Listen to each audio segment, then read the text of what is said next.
Hi, good evening, everyone. Our devotions and topic for tonight is from the book of Psalm, chapter 37, verse 7.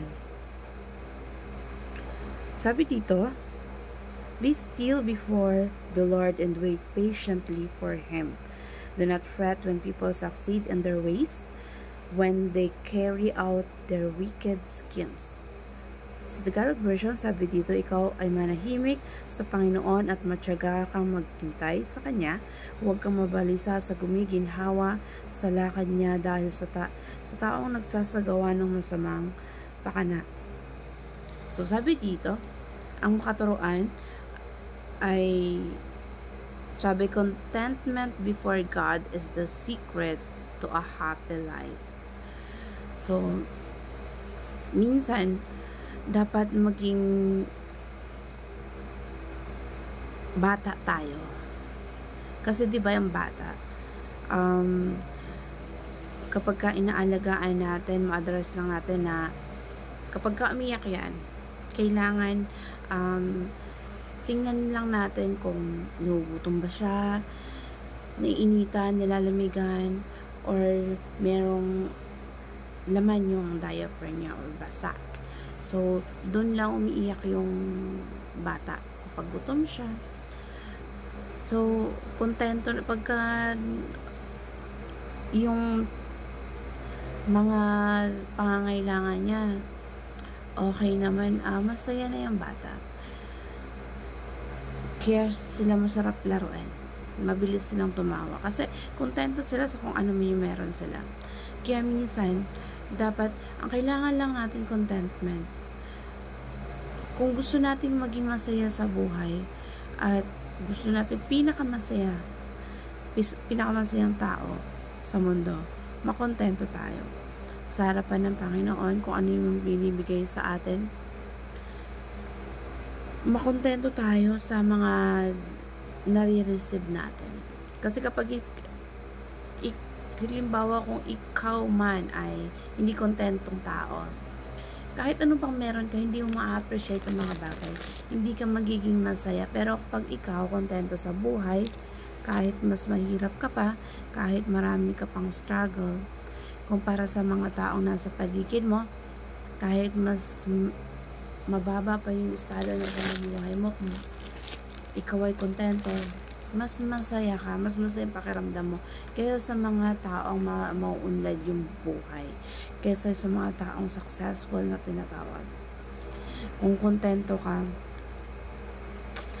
at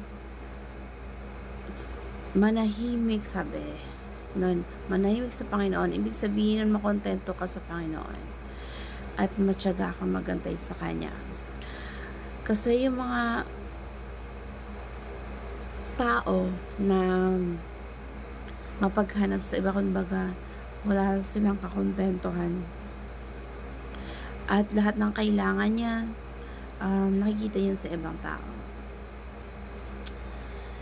Kasi hindi lahat ng ating gusto binibigay ng Diyos. Para siyang Ama na lahat ng kailangan natin binibigay niya, pero kung hindi na makakatulong sa atin, lahat ng kailangan natin nandyan, pero kung ito ay makakasama na sa atin, kahit gustong-gusto natin, hindi ibibigay ng Diyos. Kasi alam ng Diyos na marami tayo gusto at marami tayo mga desire sa buhay. Pero ang mga kailangan natin depende sa kung ano yung makakatulong sa atin or yung kailangan natin, hindi lahat ng gusto natin. Kasi God provides everything we need, but not everything we want. Everything we want. Kasi alam ng Diyos kung ano yung mga kailangan natin. Kapag binigay ng Diyos sa atin kung ano yung mga kailangan natin, pero yung iba na hindi binibigay sa atin, alam niya kasi kung ano yung pinakamainam sa atin. Alam niya kung hindi naman natin masyadong kailangan at kung ano man yung kailangan natin, pinaprovide naman ng Panginoon. Kasi minsan, yung tinitingnan natin yung ibang tao, kung ano yung meron sila, gusto din natin na magkaroon ng ano man na meron sila. Pero, ininanakaw nito kung yung kaligayahan na meron tayo kay Kristo. Kasi, kung naiinggit ka sa ibang kapatid mo or sa ibang tao na meron sila na wala ka, ay kung sila binibigay sa kanila kung ano man yung meron sila or na-achieve na nila kung ano man yung meron sila ngayon, pero naiinggit ka sa ibang tao na yon, na minsan kailangan nating maisip or ma-realize na meron tayong Diyos. Kasi ang Diyos, kung ano man na meron siya, meron din tayo.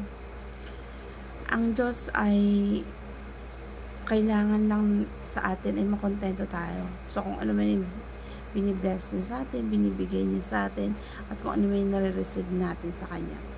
Kaya wag nating hayaang nakawin ng inggit na meron tayong kalugayahan na kay Kristo.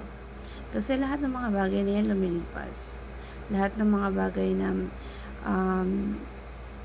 ano man yung nagkakaroon tayo, temporary lang yan. Kaya, if we have a Jesus, we have an everything. Kasi, ang Diyos, meron siyang, kung ano man yung, co-heirs tayo ni Jesus.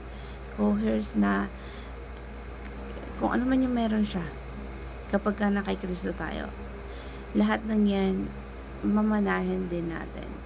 Kasi, huwag tayong mag-aalala na ano man yung hindi nabibigay ng Diyos, ano man yung hindi pa na-achieve natin, ano man yung mga bagay na gusto natin pero hindi pa natin nakakamtan.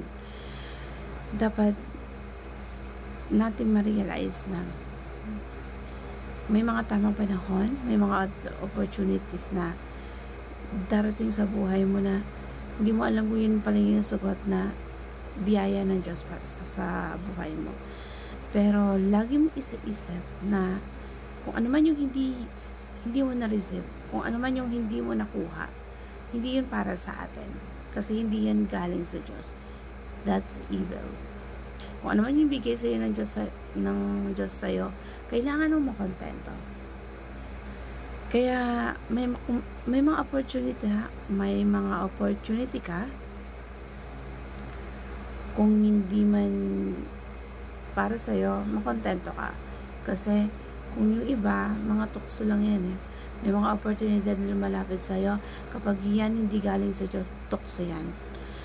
At ikapapahamak mo yan. So, gawin mo yung dapat na gawin para makuha mo yung success mo na ini-aim mo. Magantay ka sa Diyos. Manahimik ka, manakontento ka. Kasi wag kang mabalisa. Kung ang mga tao successful na sila dahil mas marami silang ginagawang kabalukutan, wag kang maiinggit sa kanila. Kasi may mga iba't ibang panahon tayo. Kung atiali natin sa Panginoon at hayaan natin ng Diyos ang mag-bless sa atin. Just do our best.